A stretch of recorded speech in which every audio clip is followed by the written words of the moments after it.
Arizona Science is supported by Research Corporation for Science Advancement. For AZPM, I'm Leslie Tolbert, Regents Professor Emerita in Neuroscience at the University of Arizona, and this is Arizona Science. Today we welcome Clara Curiel, Professor of Medicine and Chief of the Division of Dermatology at the university's School of Medicine.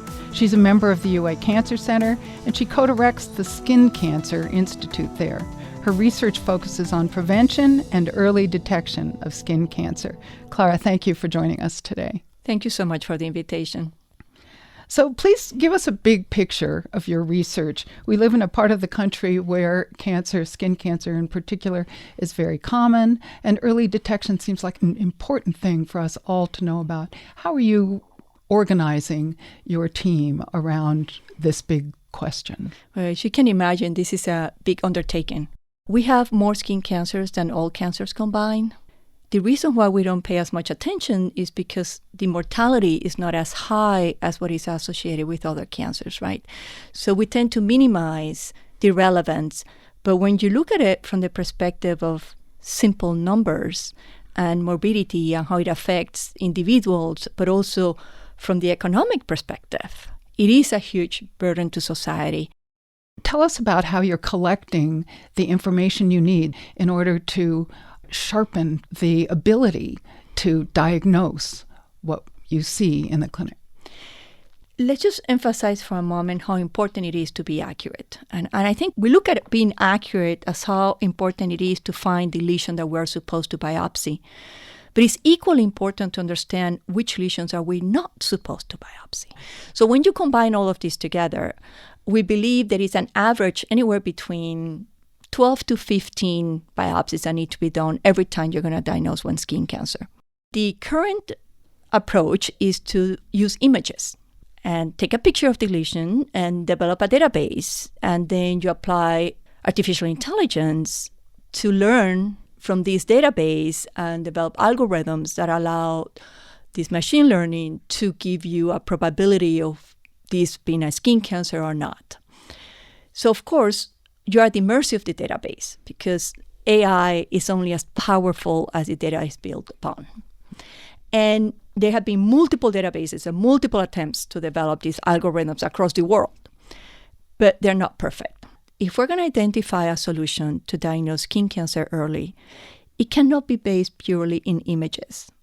We think tissue or history of how this lesion evolved, or the patient information, all play a factor on building these algorithms. So you have to build a big database behind the image gallery. Exactly, or together with the image gallery. Mm-hmm. So side by side, because we don't know how these different variables are going to add to the robustness and quality of those algorithms. And do you see a time when skin cancer will be less threatening to us because these methods that you're using will allow you to make diagnoses more quickly, more easily, and also maybe in a way that feels less scary? The answer is yes, as long as they come into the office. Awareness is equally important to what we do in the office, because if the patients don't come in and they look at a lesion and they neglect the lesion, so it's going to be a late diagnosis no matter how sophisticated we are.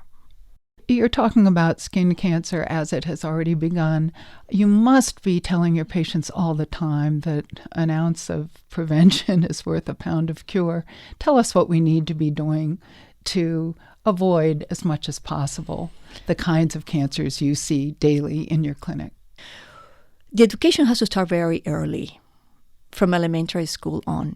Being aware of the consequences of chronic and acute sun exposure, we need to teach that from the very beginning. And we tell our kids to be careful when they're on their playground, sunscreen, clothing, and hat. If you like to be out, go out early in the morning or go late in the afternoon.